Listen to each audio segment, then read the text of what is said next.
Bonjour, soyez les bienvenus dans notre émission Les Tutos du cinéma. Nous sommes au tout deuxième numéro et aujourd'hui nous allons parler de comment trouver ou comment écrire un bon scénario.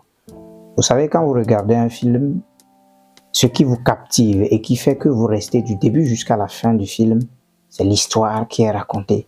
Ce n'est pas tout de suite, c'est vrai que ça participe, ce n'est pas tout de suite la qualité des images, ce n'est pas tout de suite la qualité du son, bien sûr, mais c'est l'histoire qui est racontée. Déjà, dès l'entame du film, quand vous regardez, vous savez si ce film sera intéressant. Tout est question du scénario. Alors, nous allons parler de comment écrire un bon scénario. C'est parti.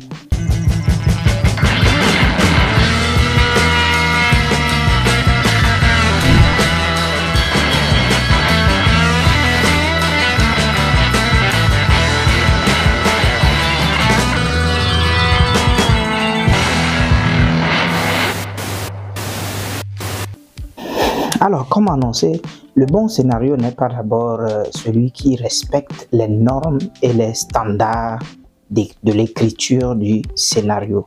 C'est-à-dire que pour parler d'un bon scénario, il ne s'agit pas seulement de se poser la question, est-ce que l'écriture du scénario respecte les principes de l'écriture? C'est vrai que ça y participe, c'est vrai que c'est une donnée importante dans la scénarisation.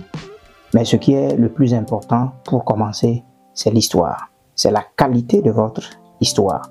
C'est-à-dire, donc, pour me répéter sur les c'est-à-dire, votre film ne tient qu'à l'histoire, qu'à sa qualité de l'histoire, qu'à la capacité de votre scénario de transcrire les besoins du public qui regarde votre film.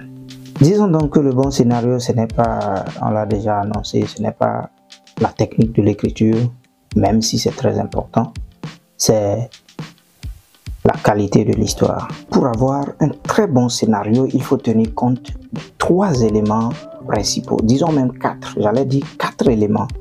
Et accessoirement, nous parlerons peut-être d'un 5e élément, en tout cas qui n'est pas négligeable, dont il faut en prendre compte. Le premier élément, c'est l'objectif. Pourquoi est-ce que j'écris? Est-ce pour sensibiliser? Est-ce pour dénoncer? Est-ce pour éduquer? Ainsi de suite, ainsi de suite. Il faut se poser toutes ces questions qui se résument en une seule. Pourquoi est-ce que j'écris mon film? Forcément, l'histoire a un impact sur la société. On dit souvent que le cinéma est le meilleur moyen d'éducation que l'on puisse avoir dans une société. L'audiovisuel est un élément puissant. En alliant le son et l'image, on est forcément obligé d'impacter la vie des gens, de ceux qui regardent notre production. Et donc, notre objectif, c'est quoi quand nous écrivons notre film? Voilà, donc je l'ai dit tantôt, il faut se poser un certain nombre de questions parmi lesquelles qui se résume à une seule. Pourquoi j'écris? Le deuxième élément dont il faut tenir compte, c'est le genre de film. Est-ce une fiction? Est-ce un film de romance? Est-ce un film d'aventure? Est-ce un film, même le film d'animation ou même le documentaire, c'est-à-dire que il y a forcément un genre dans lequel notre histoire, notre scénario doit s'inscrire. Il faut tenir compte de cela. Si vous voulez écrire un film de romance, et c'est vrai qu'on peut allier plusieurs genres dans un même film, mais disons que si vous écrivez un film de romance, un film d'amour, et que principalement on voit des extraterrestres qui débarquent de partout, et finalement, le sujet principal dont vous voulez traiter, le sujet principal qui vous préoccupait à la base, ne ressort pas dans votre film, ce n'est plus ça. Vous risquez que le titre attire peut-être le public qui aime les films d'amour, les films de romance, mais quand le public va regarder, il va se rendre compte que vous traitez de science-fiction plutôt que d'amour. Vous comprenez? Donc, il faut faire attention au genre de film qu'on veut avoir dans notre écriture. Le genre est important. Ensuite, nous parlerons du public. C'est-à-dire que quand un Européen écrit, il n'écrit pas de la même façon que quand un Africain écrit. De toute façon, même un Européen, lorsqu'il écrit pour un public européen, il y a des termes, il y a des sujets qu'il peut aborder, mais qu'il ne peut pas aborder en Afrique. C'est clair. Le film est en quelque sorte une transcription de la société à l'écran. Le scénariste ou le réalisateur a une éducation, a une vision du monde qui lui a été plus ou moins imposée ou qui a été forgée par le type de société dans lequel il vit. Et donc, forcément, son écriture transcrit en quelque sorte la vision du monde de cette société. Et donc, il faut tenir compte de cela. Si votre scénario doit s'adresser à un public africain et que vous écrivez, généralement, c'est les problèmes que nous avons avec nos films africains. On veut faire un film d'action et on fait intervenir des drones, des satellites, etc. Alors que dans nos réalités, ça n'existe pas. Donc, cela fait que le public africain n'est pas tout de suite séduit. Votre public immédiat n'est pas tout de suite séduit par votre film, tout simplement parce que vous ne lui parlez pas. Le public est très important. Il faut que les éléments qui ressortent dans votre film décrivent en quelque sorte votre société. Il ne faut pas que les gens ne se retrouvent pas. Comme je l'ai dit tantôt, c'est les problèmes que nous avons en Afrique, dans le cinéma africain, où on a du mal à s'imposer. Mais en même temps, il y a des films américains qui s'imposent en Afrique, qui traitent des sujets qui ne sont pas au quotidien en Afrique. Ces films séduisent tout simplement parce que peut-être techniquement c'est bien fait, parce que c'est de la fiction aussi, et aussi parce que parfois ils abordent des problèmes qui sont d'ordre général, des problèmes qu'on peut qualifier d'universels. C'est vrai que parfois on retrouve des éléments culturels dans des films américains, dans des films européens qui ne nous intéressent pas du tout, c'est clair. Et donc ça fait que ça pose parfois un sérieux problème. Vous pouvez faire votre film en Occident et arriver ici, arrivé en Afrique, il est véritablement censuré parce que vous parlez des choses qui ne nous intéressent pas ou vice-versa.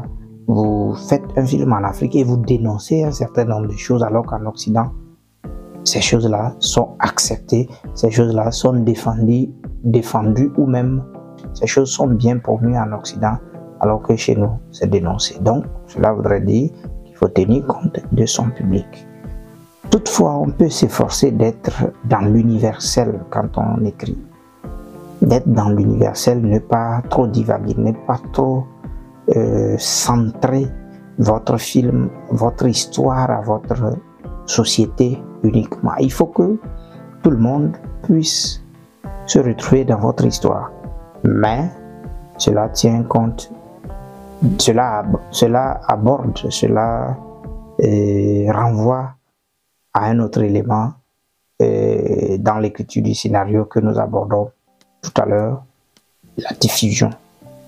On n'écrit pas un film ou une histoire, un scénario, on ne réalise pas un film pour qu'il dorme. Je l'ai toujours répété, le film n'est pas fait pour rester dans l'ordinateur. Il n'est pas fait pour rester dans les tiroirs. Il n'est pas fait pour prendre de la poussière. Le film est fait pour être vu. Le film est fait pour le public. Vous ne faites pas votre film pour vous-même. Vous le réalisez pour un public bien donné.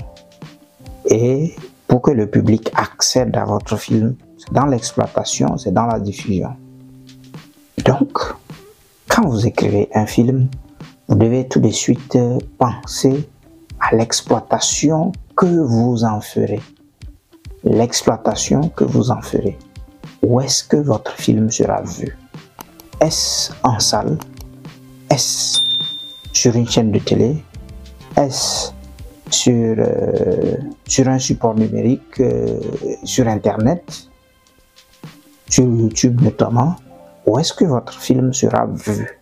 Quand vous savez quand vous avez ces éléments de réponse, vous faites attention à ce que vous mettez dans votre histoire. Il y a aussi où est-ce que vous voulez envoyer votre film? Est-ce que votre film sera envoyé dans des festivals en Europe, en Afrique, aux États-Unis, etc. Il faut se poser aussi cette question. Si vous avez l'ambition d'envoyer votre film dans des festivals en Europe, ben vous faites attention à un certain nombre de choses, de langage, etc. Si ça doit passer sur une chaîne de télé, sans faire la promotion d'une quelconque chaîne, les chaînes ont des standards. Les chaînes ont une éthique. Les chaînes de télé, bien sûr, de télévision, ont une éthique. Les chaînes de télé ont ce qu'on appelle une ligne éditoriale. Et donc, votre histoire doit s'inscrire dans cette ligne éditoriale-là. Si vous écrivez et que votre chaîne de télé n'est pas d'accord avec ce que vous dites, vous voyez que ça ne peut pas passer. Si vous écrivez pour une salle en Afrique, ben, vous savez ce qu'il faut mettre dedans. Si vous écrivez pour une salle en Occident, vous savez ce qu'il faut mettre, ce qu'il ne faut pas mettre dans votre film. Si vous écrivez pour une exploitation, en vue d'une exploitation mondiale, vous savez également les éléments sur lesquels il faut que vous fassiez attention. Et donc, le scénario tient compte également de l'exploitation. Pour terminer, j'ai dit dans l'introduction que nous parlerons d'un 5e élément qui n'est pas à négliger, qui fait partie des éléments qu'il faut pour écrire un bon scénario. C'est les personnages. Les personnages de votre film captivent l'attention du public. Quand vous regardez un film comme Ma Famille, une série, un téléfilm, comme Ma Famille, la série ivoirienne de Akissi Delta, quand vous regardez cela, il y a des personnages qui font que vous restez scotché à votre écran du début à la fin. Des personnages comme Michel Gou, comme Michel Bohiri, comme voilà, Digue Cravate, etc. sont des personnages qui vous retiennent, forcément. J'allais même dire tous les personnages de la série. Donc, le développement psychologique que vous faites de votre personnage est très important. Le sujet peut même ne pas être très intéressant.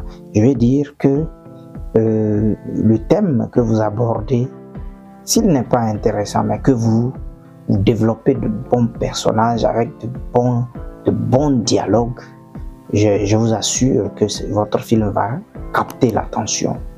Il ne s'agit pas simplement d'écrire pour écrire, il faut écrire pour plaire. Le personnage est incontournable si on veut avoir un bon film. Les personnages sont incontournables. La description, le détail que vous donnez sur votre personnage est tellement important que parfois les gens ne font pas attention. On développe des personnages sans tenir compte d'un certain nombre de choses. Parfois les gens se retrouvent dans des personnages. Parfois les gens veulent imiter des personnages. Parfois les gens veulent faire comme.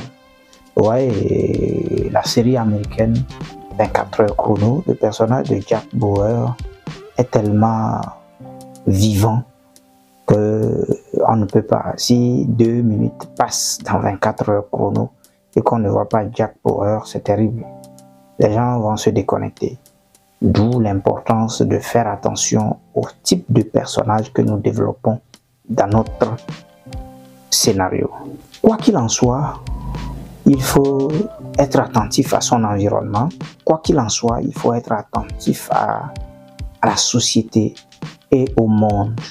Ça dépend du type de film, je l'ai déjà dit tantôt, que nous voulons développer. Il faut être attentif au monde, à son environnement immédiat pour capter, pour saisir les histoires, les thèmes qui intéressent les gens. Vous n'écrivez pas pour vous, vous écrivez pour un public.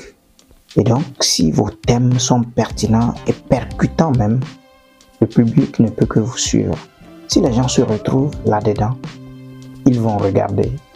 Quand j'ai réalisé ma série Fila Fila sans frontières, les gens m'ont demandé comment est-ce que j'ai eu cette magnifique idée d'écrire pour parler d'un groupe social qui est vu, qui est connu, mais sur lequel on n'accorde pas souvent trop d'attention. Comprenez, donc tout de suite, le film, la série a captivé l'attention des gens. Vous pouvez retrouver la série sur cette chaîne, Savane Ciné JTK Production, et donc vous comprendrez de quoi je parle. Fila Fila sans frontières, comme beaucoup d'autres films, beaucoup d'autres séries, vous suivez les séries africaines, de façon générale, les gens se retrouvent là-dedans. Les séries, ma famille, j'en ai cité tantôt, la série 3 hommes un village ou 3 femmes un village de Aminata Diallo-Glaise, je crois. La série Commissariat du Tempi, la série, ou même si vous voulez, le film, le long métrage Moro Puissant, la plupart c'est des films et séries burkinabés. Vous comprenez tout de suite, vous remarquez des personnages qui retiennent votre attention, qui font que vous êtes là, quoi qu'il arrive, vous êtes là, vous restez scotché à l'écran du début du générique, dès le générique de départ jusqu'au générique de fin, vous restez scotché à votre écran. Et donc, voilà en gros ce qu'il fallait dire. Alors, pour conclure, disons que l'écriture d'un scénario respecte un certain nombre de principes académiques, un certain nombre de standards que moi je peux classer, je peux appeler techniques, et je peux considérer que c'est la forme, mais le fond même du scénario, l'histoire, la beauté, la quintessence de l'histoire que l'on raconte tient compte de l'imagination, certes, mais des 4 éléments principaux que nous avons cités, à savoir l'objectif ou les objectifs, à savoir le genre de film que nous voulons produire, à savoir le public cible, à savoir l'exploitation, la diffusion que nous voulons faire de notre film à la fin, et pour finir, des personnages que nous avons développés. Cela tient compte, l'écriture d'un bon scénario, j'allais dire, tient compte de beaucoup de choses, mais nous les résumons à ces 5 éléments que nous avons cités.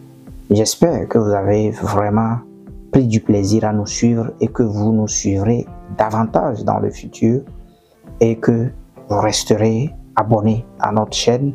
Vous nous laisserez des commentaires pour nous dire les améliorations que nous pouvons faire. Allez, on se retrouve très prochainement dans un prochain numéro. Prochainement, nous parlerons de quel cinéma pour le public africain. Allez, à plus.